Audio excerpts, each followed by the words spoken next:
یہ روایت کے اندر آتا ہے جس نے 30 روزے رمضان کے رکھے اور 6 روزے شوال کے رکھے اس کو پورے سال کے روزے رکھنے کا ثواب ہے۔ کتنی بڑی فضیلت ہے، کتنی کرم نوازیاں ہیں اللہ تعالیٰ کی طرف سے اس امت پر کہ محض 6 روزے رکھنا۔ بھئی رمضان المبارک کے روزے تو ہم پر فرض ہیں، باقی دنوں کے روزے فرض نہیں ہیں، یہ مسنون اور مستحب روزے ہیں، لیکن اللہ پاک کی طرف سے کرم نوازی کی انتہا دیکھیے کہ بندہ 6 روزے یہ رکھ لے تو اللہ رب ذوالجلال سال کے 12 مہینے لگاتار روزے رکھنے کا ثواب اس کو عطا فرماتے ہیں۔ اور یہ یاد رکھیے گا کہ بعض لوگ کہتے ہیں کہ یہ روزے رکھنا مکروہ ہے، اور وہ دلیل میں امام مالک رحمہ اللہ کا قول بیان کرتے ہیں۔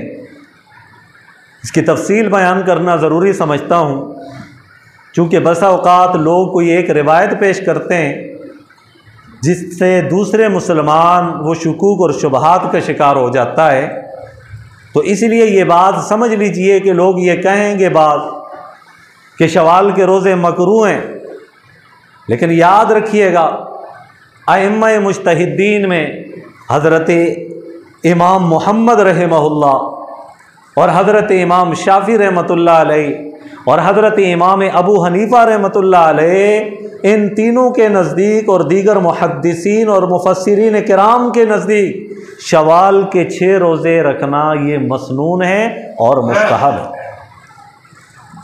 اور امام مالک رحمہ اللہ نے اس کو مکروہ کیوں قرار دیا ہے، اس کی کیا وجہ ہے؟ اس کی وجہ یہ ہے کہ وہ فرماتے ہیں کہ عید الفطر کے دوسرے دن لگاتار ان روزوں کو نہ رکھیں، کیونکہ تاکہ اشتباہ پیدا نہ ہو جائے کہ یہ رمضان المبارک کا تسلسل اس نے برقرار رکھا ہوا ہے۔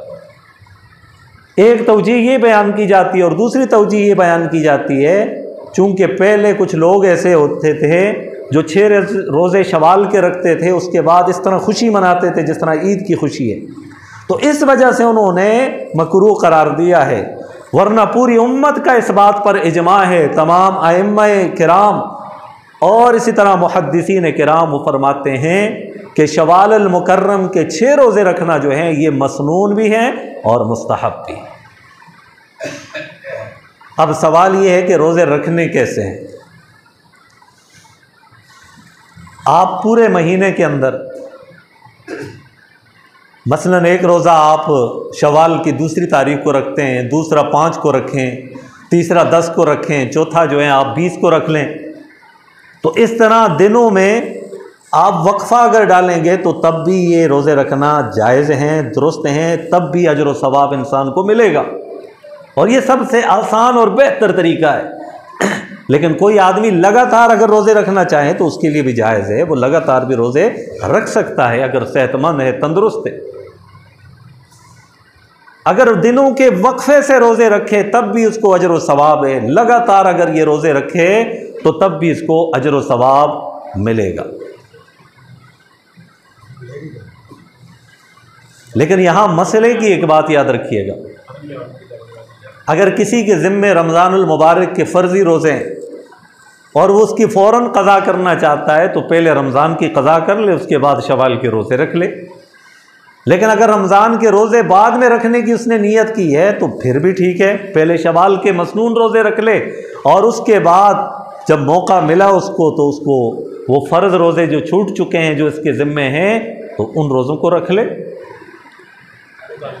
تو ایک فضیلت جو ہے وہ شوال المکرم کو ان روزوں کی وجہ سے حاصل ہے، تو اس لیے مسلمان اکثر و بیشتر ان کا اہتمام کرتے تھے، کیونکہ ان کے نزدیک تو اس دنیا کے اندر اجر و ثواب کمانا ہے نا، آئے ہی ہم دنیا کے اندر نیکیاں کمانے کے لیے، اجر و ثواب کمانے کے لیے ہیں، اور اس سے بڑا نیکیوں کا خزینہ کیا ہو سکتا ہے کہ 6 روزے رکھ لیں اور پورے مہینے پورے سال روزے رکھنے کا ثواب مل جائے۔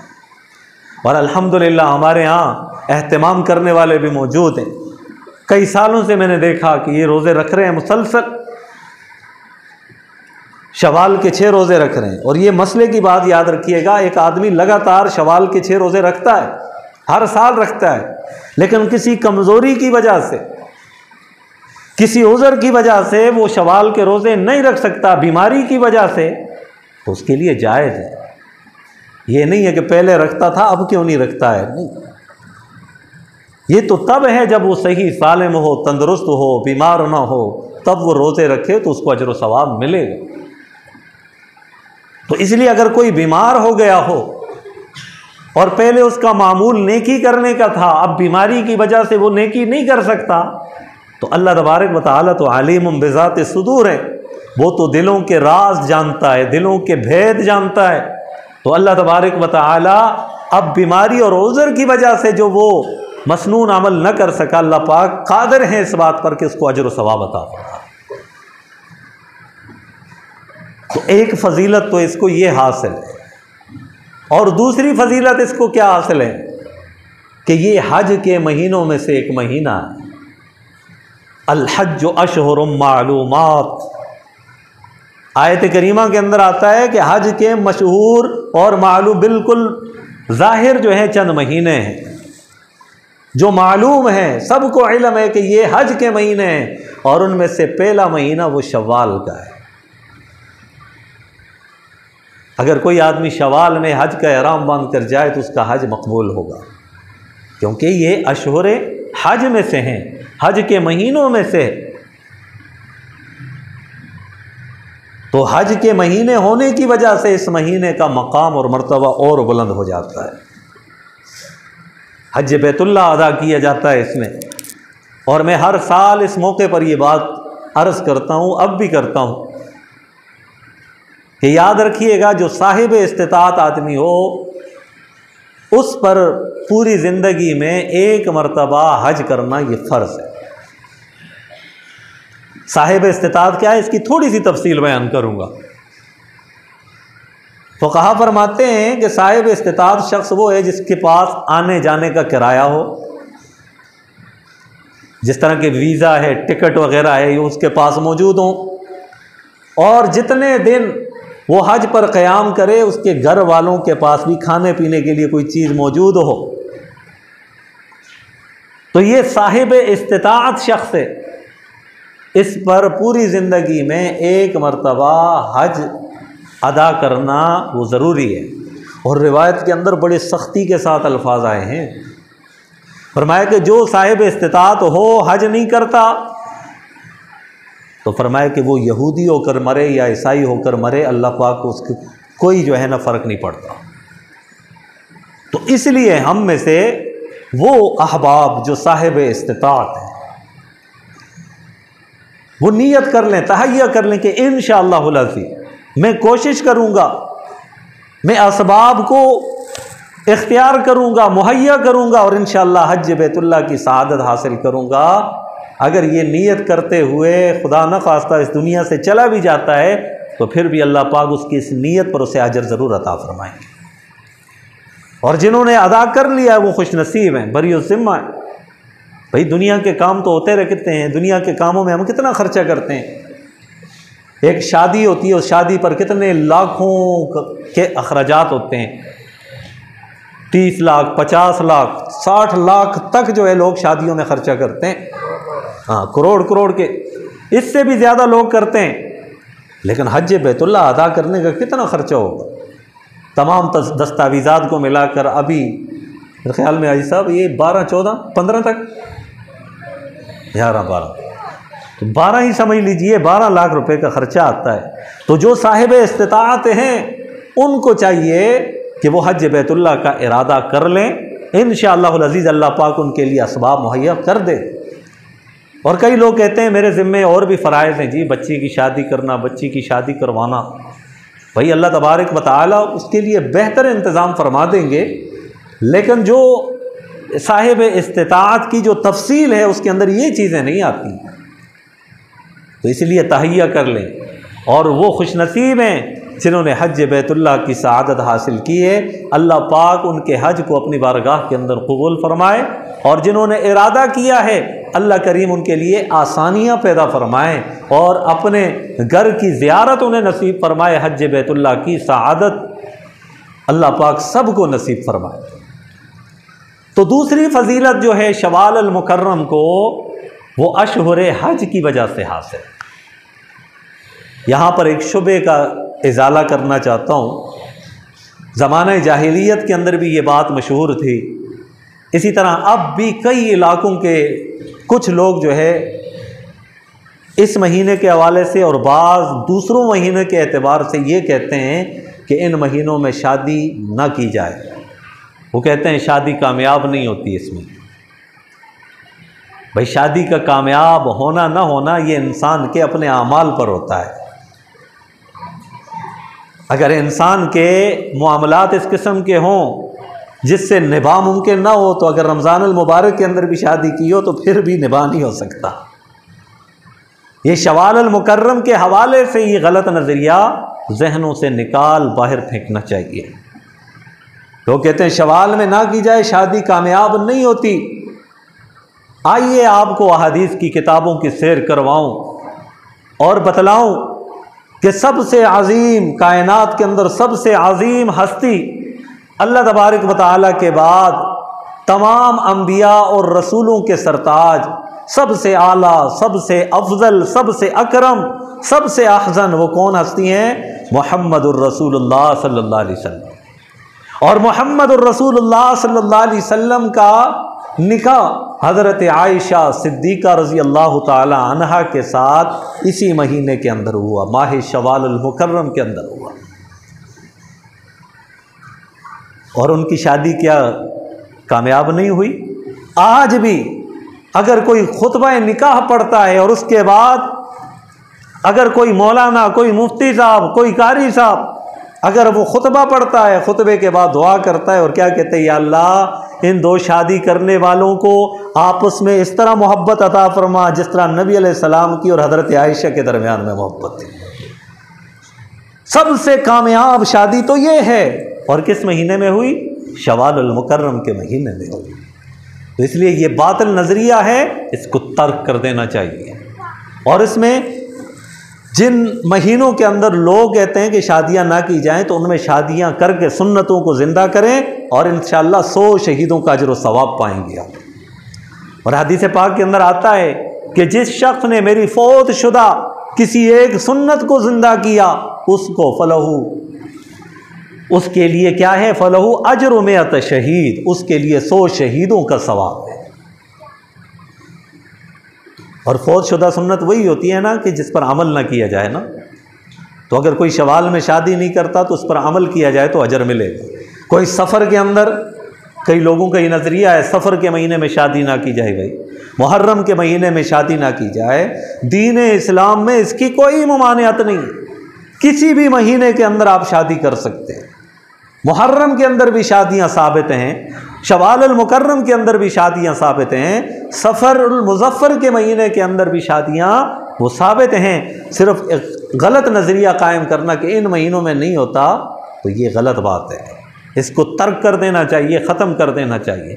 مہینے وہ اللہ تبارک و تعالی نے سب بنائے ہیں۔ ان عدت الشہور عند اللہ 12 شہرا فی کتاب اللہ، کہ اللہ رب ذوالجلال نے 12 مہینے بنائے ہیں اور اس کو اللہ نے اپنے کتاب کے اندر، کلام کے اندر، قرآن کے اندر ذکر فرما دیا ہے۔ اور اگر کوئی نحوست والے ہوتے تو اللہ فرماتے ہیں نا، جس طرح کہ اللہ پاک نے حرمت والے مہینوں کا ذکر کیا ہے، منہا 4 حرم، ان میں سے 4 مہینے حرمت والے مہینے ہیں، حرمت والے مہینے ہیں 4۔ اگر خدا نہ خواستہ کوئی نحوست والے مہینے ہوتے تو اللہ پاک ذکر کر دیتے نا، لیکن اللہ پاک نے پورے قرآن مجید کے اندر کہیں بھی اس کو بیان نہیں فرمایا۔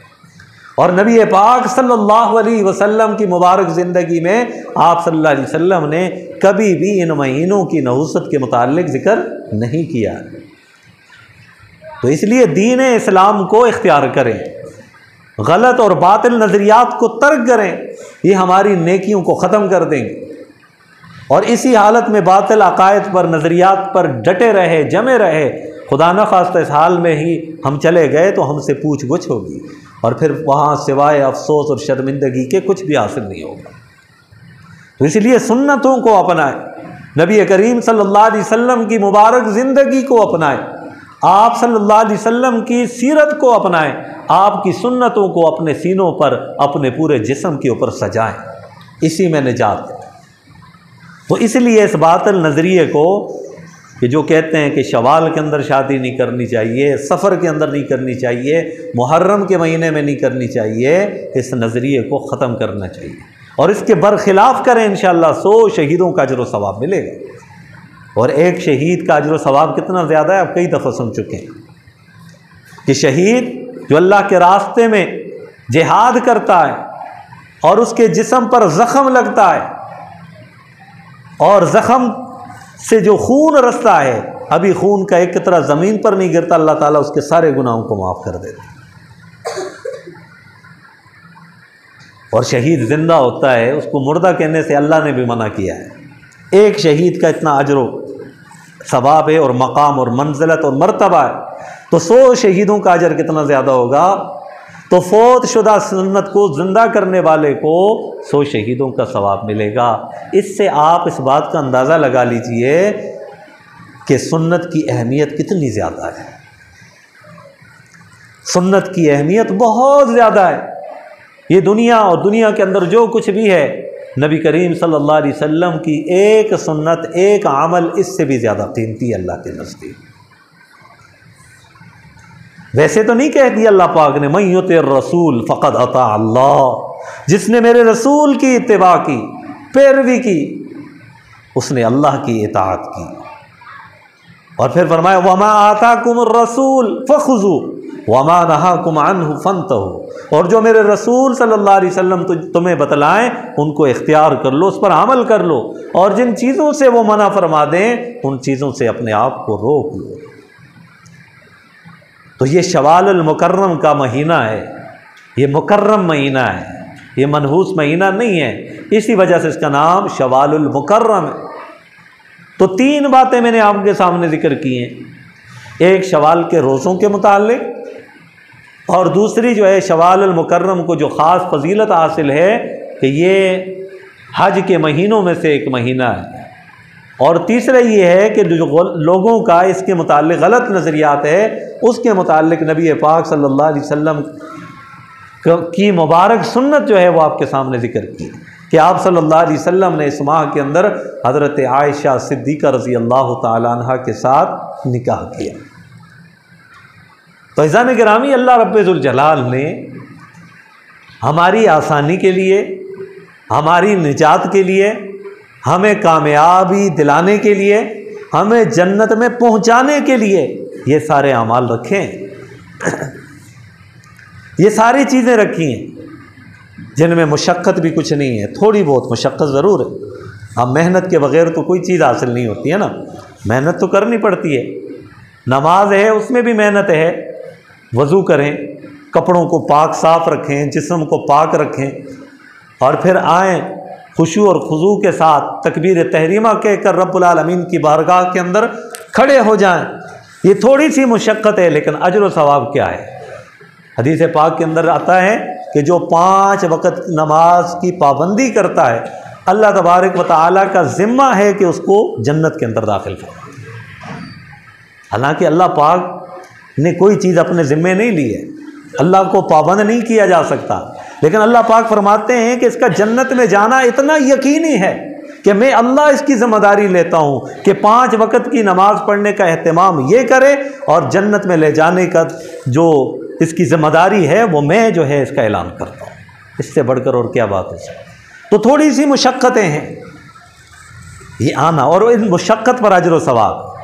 مثلا جو جتنے دور سے چل کے آتا ہے، جتنے دور سے مسجد کی طرف آتا ہے، ہر قدم پر کیا ہے؟ ایک نیکی ہے، اور ایک گناہ اس کا معاف ہوتا ہے، اور ایک درجہ اس کا بلند ہوتا ہے۔ اور صحابہ کرام کو جب یہ حدیث آپ صلی اللہ علیہ وسلم نے بیان کی، صحابہ کرام کو جب ان باتوں کا پتہ چلا، اپنے گھر سے جب نکلتے تھے تو چھوٹے چھوٹے قدم رکھتے تھے۔ چھوٹے چھوٹے قدم کیوں رکھتے تھے؟ کہ نیکیاں زیادہ مل جائیں، ہیں؟ تو یہ خوش نصیبی ہے، کوئی کہاں سے آ رہا ہے، کوئی کہاں سے آ رہا ہے۔ جتنے قدم آپ کے نماز کی طرف آئیں گے تو اس پر اجر و ثواب آپ کو ملتا رہے گا، یہ کھاتا کھلا رہے گا، اور نامہ اعمال کے اندر فرشتے اس کو لکھتے چلے جائیں۔ صرف اتنا نہیں ہے، جیسے ہی آپ مسجد کے اندر داخل ہوں گے تو پہلے آپ دعا مانگیں، یہ دعاؤں کا بھی اہتمام کرنا چاہیے ہاں، یہ ہم مسلمانوں کے لیے یہ ہدایات ہیں اور اس میں ہمارے فائدے ہیں۔ نبی کریم صلی اللہ علیہ وسلم نے ارشاد فرمایا کہ جب آپ مسجد کے اندر داخل ہوں تو پہلے سیدھا پاؤں رکھیں، داخل ہوتے وقت سیدھا پاؤں پہلے رکھیں اور دعا مانگے اللہم افتح لی ابواب رحمتک، بعض روایت میں آتا ہے ورحمتک، ٹھیک ہے؟ تو اس کا مطلب کیا ہے؟ یا اللہ میرے لیے اپنی رحمت کے دروازے کھول دے۔ تو جب بندہ یہ کہہ دیتا ہے نا، جیسے ہی داخل ہوتا ہے اللہ پاک رحمت کے سارے دروازے اپنے بندے کے لیے کھول دیتا ہے۔ اور جب رحمت ہوتی ہے اللہ تعالیٰ کی طرف سے تو رضا بھی اس میں مل جاتی ہے، مغفرت بھی ہو جاتی ہے، بخشش بھی ہو جاتی ہے، معافی بھی مل جاتی ہے، سب کچھ اسے مل جاتا ہے جب اللہ کی رحمت ہو۔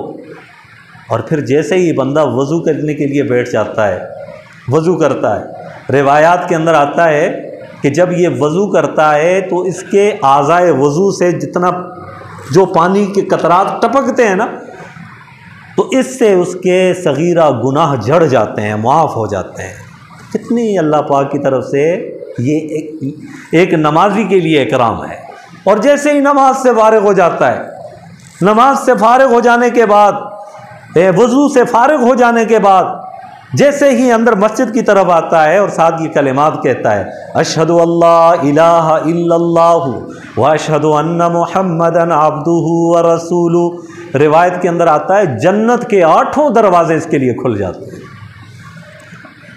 اور پھر جیسے ہی نماز پڑھ کر فارغ ہو جاتا ہے، حدیث پاک کے اندر آتا ہے کہ فرض نماز کے بعد یہ جو دعا بھی مانگے گا اللہ تبارک و تعالیٰ اس کو ضرور قبول فرمائیں گے۔ تو تھوڑی مشقت ہے لیکن اجر و ثواب زیادہ ہے۔ ادھر تھوڑی مشقت ہے 6 روزے شوال کے، اور اس میں یہ بھی ضروری نہیں ہے کہ پے در پے رکھیں، آگے پیچھے رکھیں، کوئی وقفہ نہ کریں، یہ بھی نہیں ہے، وقفے سے آپ روزے رکھیں۔ کان کصیام الدہر، پورے سال یعنی 12 مہینے لگاتار روزے رکھنے کا ثواب۔ اور یہ مسنون عمل ہے، اس پر ہم عمل کر لیں، کوشش کریں ان چیزوں کی۔ تو اللہ تبارک و تعالیٰ نے بخشش کے بہانے بنائے ہیں اپنے بندے کے لیے۔ اللہ پاک یہی چاہتے ہیں کہ میرا یہ بندہ جنت میں جانے والا بن جائے، اس لیے اتنے بخشش کے بہانے بنائے۔ چھوٹے سے عمل پر اتنا اجر و ثواب، چھوٹے سے عمل پر بخشش مغفرت کا وعدہ، چھوٹی سی بات پر جنت کے دروازے اس کے لیے کھول دیے گئے، چھوٹی سی بات پر، تھوڑے سے عمل پر اتنا اجر و ثواب اس کو مل جاتا ہے۔ نامہ اعمال دائیں ہاتھ میں دیا جائے گا، پل صراط پر سے بجلی کی طرح پار ہو جائے گا، اور اللہ رب ذوالجلال اس سے خوش ہوں گے اور اس کے چہرے کے آثار قیامت والے دن بتلائیں گے۔ تو اس لیے ہم نے نمازوں کا بھی اہتمام کرنا ہے، دیگر فرائض کا بھی اہتمام ہم نے کرنا ہے۔ یہ نہیں ہے کہ رمضان المبارک کے اندر ہم اہتمام کرتے رہے اور باقی دنوں میں چھٹی نہیں۔ یہ اللہ تبارک و تعالیٰ کی طرف سے فرض نمازیں، اس کے بغیر کوئی چارہ کار نہیں ہے، یہ ضروری ہے، اور اس سے فائدہ بندے کو خود حاصل ہوتا ہے۔ نہیں کرے گا تو اپنا نقصان کرے گا۔ کوئی مشقت والا کام نہیں ہے عزیزان گرامی۔ مشقت کے کام، ذمہ داری کا کام مشقت ہے، دکانداری کرنا مشقت ہے، آپ مستری کا کام کریں مشقت ہے، مزدوری کریں اس میں مشقت ہے۔ نماز پڑھنے میں اتنی مشقت نہیں ہے جتنی ان کاموں کے اندر مشقت ہے، لیکن مشقت کے کام کرنے کے لیے ہم صبح بھی اٹھتے ہیں، سحری کے وقت بھی اٹھتے ہیں۔ ایک زمین دار وہ اپنی بھینس کی رکھوالی کے لیے، صبح دودھ دونے کے لیے وہ سحری کے وقت بھی اٹھتا ہے۔ اٹھتا کہ نہیں اٹھتا بھائی؟ بارش ہوتی ہے، سخت گرمی ہوتی ہے، کیا وہ جاتا ہے نہیں جاتا اپنی ڈیوٹی پوری کرنے کے لیے؟ جاتا ہے۔ تو یہ اللہ تبارک و تعالیٰ کا حکم ہے، اور اس پر وعدے ہیں اللہ تبارک و تعالیٰ کے بے شمار، اور یہ بخشش اور مغفرت کے بہانے اللہ پاک نے بنائے ہیں۔ اس کے باوجود بھی اگر کوئی شخص اسے اختیار نہ کرے تو کتنی کم نصیبی کی بات ہوگی، کتنی کم ظرفی کی بات ہوگی کہ اللہ تعالیٰ چاہتے ہیں بندہ جنت میں چلا جائے اور بندہ جو ہے نا سستی دکھائے، اور بندہ کہے کہ نہیں جی ابھی کل کر لوں گا۔ کس نے کل دیکھی بھائی؟ بہت سارے لوگ ایسے تھے جو کل کرتے تھے، انہیں کل نصیب ہی نہیں ہوا۔ بہت سارے لوگ ایسے ہیں جو یہ چاہتے تھے کہ اگلے سال کروں گا، انہیں اگلا سال نصیب نہیں ہوا۔ انسان کی تو ہے ہی لمبی لمبی امیدیں، لیکن اجر و ثواب پانے میں ان چیزوں کو بیچ میں نہ لائیں۔ زندگی کا تو کسی کو پتہ ہی نہیں ہے نا۔ پتہ ہوتا، اگر ہمیں پتہ ہوتا، اتنا بھی پتہ ہوتا کہ 10 سال بعد میری موت آئے گی، کون ہنسے گا بھائی؟ کون خوشی منائے گا؟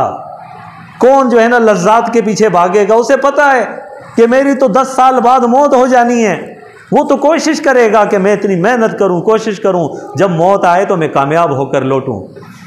بھئی یہ اگر اس شخص کو پتہ چل جائے جس کی 10 سال کے بعد موت ہونی ہے، اس کا یہ عالم ہے، ہم میں سے تو کوئی آدمی یہ بھی نہیں کہہ سکتا کہ 10 سیکنڈ کی بھی مجھے مہلت ہے۔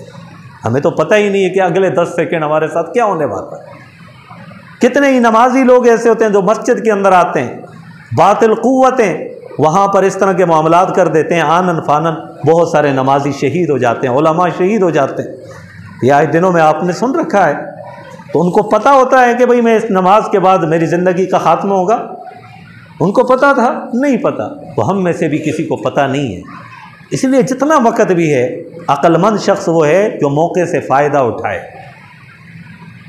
جو وقت کی قدر نہیں کرتا تو اس کے ہاتھ کچھ بھی نہیں آتا۔ تو جتنا وقت اللہ تبارک و تعالیٰ نے ہمیں دیا ہے اس کی قدر کریں۔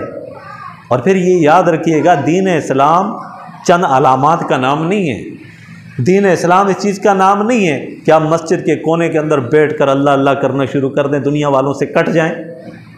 یہ تو رہبانیت ہے۔ یہ تو عیسائیوں کے اندر یہ چیزیں موجود تھیں، ان کے مذہب کے اندر تھیں کہ سب کچھ چھوڑ چھاڑ کے بس وہ کنارہ کش ہو گئے، ایک کونے کے اندر بیٹھ کر عبادات کے اندر مشغول ہو گئے، وہ رہبانیت تھی۔ تو نبی پاک صلی اللہ علیہ وسلم نے ارشاد فرمایا کہ لا رہبانیت فی الاسلام، اسلام کے اندر رہبانیت نہیں ہے۔ آپ دنیا کے سارے جائز کام کر سکتے ہیں، کھیتی باڑی کریں، دکانداری کریں، لین دین کریں، کاروبار کریں، آپ کچھ بھی کر سکتے ہیں، لیکن اتنی بات یاد رکھیے گا کہ جو فرائض اللہ پاک نے میرے ذمے رکھے ہیں ان کو میں نے پورا کرنا ہے۔ میں نے کبھی جھوٹ نہیں بولنا، حرام نہیں کرنا، ان چیزوں پر عمل کر لے، انشاءاللہ العزیز یہ دنیا کا کوئی بھی کام کرے گا اس کا وہ کام عبادت کے اندر شمار ہوگا۔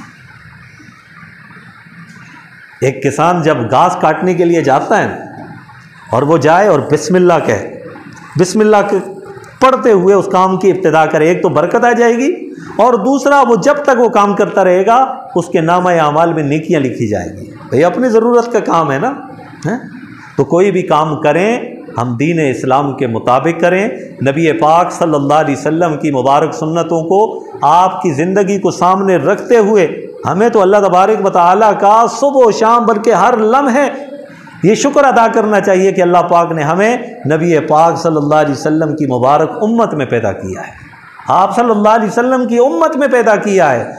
اور یہ کوئی معمولی بات نہیں ہے، اس امت میں آنے کے لیے نبیوں نے خواہش ظاہر کی ہے، انبیاء نے خواہشیں ظاہر کی ہیں، یا اللہ ہمیں وہ اس امت میں پیدا کر دے۔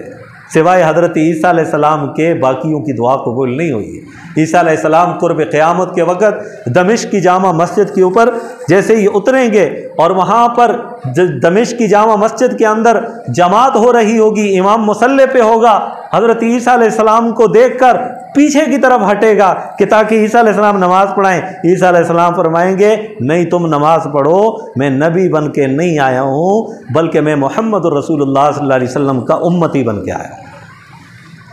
اس امت کے بڑے ہی فضائل ہیں، بڑی ہی شانیں ہیں اس کی۔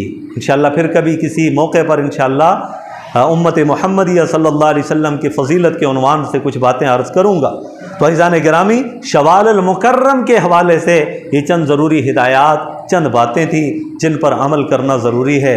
اللہ کریم سے یہی دعا ہے کہ رب العالمین ہم سب کو ان تمام باتوں پہ عمل کرنے کی توفیق نصیب فرمائے۔ اللہ پاک سب کا آنا اور ان باتوں کا سننا سنانا اپنی بارگاہ میں قبول و منظور فرمائے، روز محشر ہم سب کی نجات کا ذریعہ بنائے۔ وآخر دعوانا ان الحمد للہ رب العالمین۔